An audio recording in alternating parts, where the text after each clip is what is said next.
Okay ka lang? Kinakabahan ako, Janet. Kaya mo yan. Hindi ka naman pipilitin ni Ma'am Ida kung sa tingin niya wala kang laban. Ilang araw na kayo nakapag-practice yung ibang contestant para sa contest na to. Ay, nako, Risa.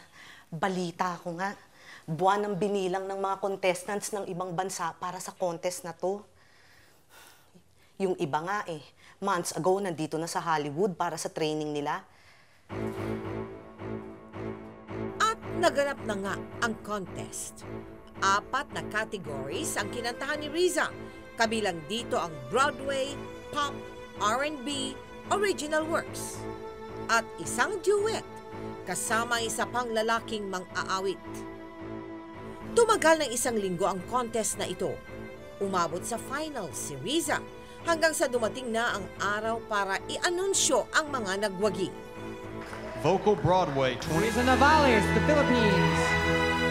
Vocal Original Works 20. Riza Navales, Philippines. Solo Female. Riza Navales, Philippines. Vocal R&B, Soul and Jazz. Riza Navales, Philippines. And taking home the... The overall solo act for 25 and over vocal. Riza Navales, the Philippines.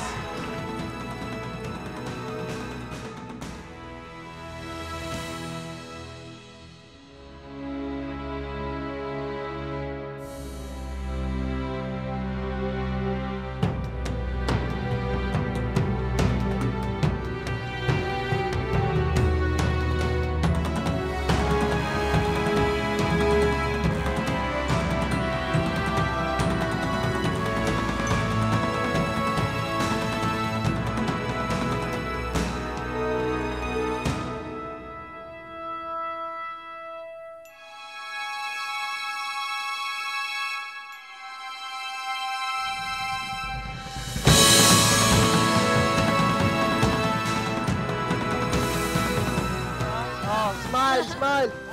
Dito konti! Dito! Oh, yan, oh, game. Game, ha? Game. Smile, ha? 1, 2, smile! Walang kilitian! Kayo talaga.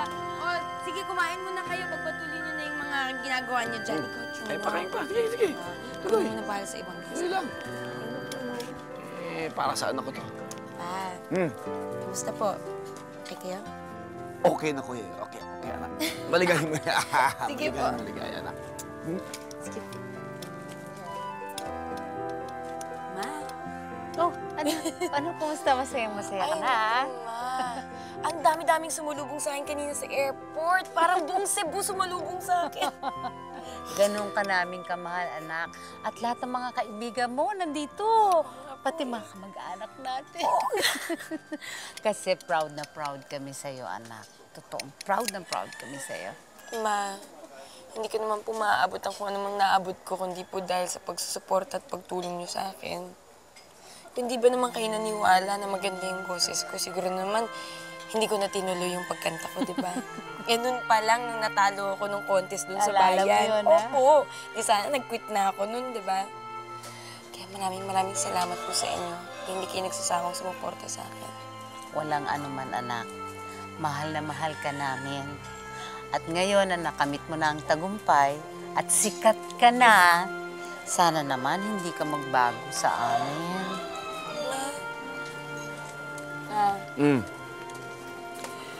Yan ang hinding-hindi mangyayari.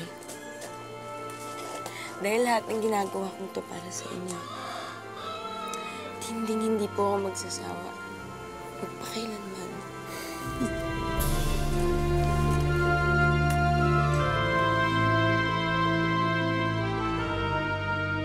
Riza, una muna mula sa amin sa Magpakailanman, congratulations.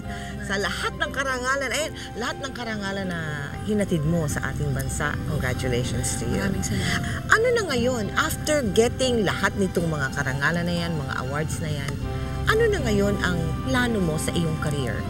May mga projects ako na ginagawa ngayon, and this coming December, meron din kaming US tour. Babalik na naman ako sa US. Tutur ka sa Amerika? Opo. And then may mga concerts ako sa this coming months sa Cebu. before sinulog, pupunta ka. Busy ka.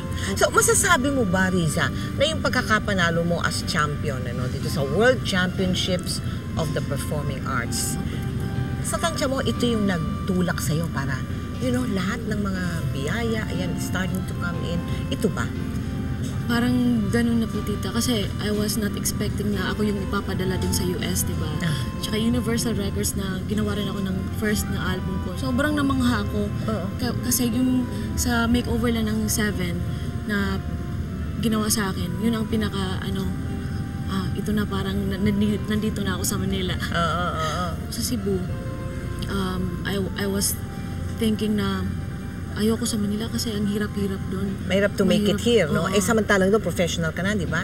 Kumakanta ka na sa mga bands, no? Sa hotel, okay, Pero, andun pa rin naman yung talagang ambisyon sa loob mo, no? Kasi siyempre, iba na rin yung you make it in Manila, eh. I do not mean to say na, ibig sabihin lang, for a performer like you, siyempre, iba rin yung sumikat ka rin dito sa Maynila. Iba talaga pag nasa Cebu lang. Kasi pag gusto mo talagang magkapangalan, you have to go to Manila talaga.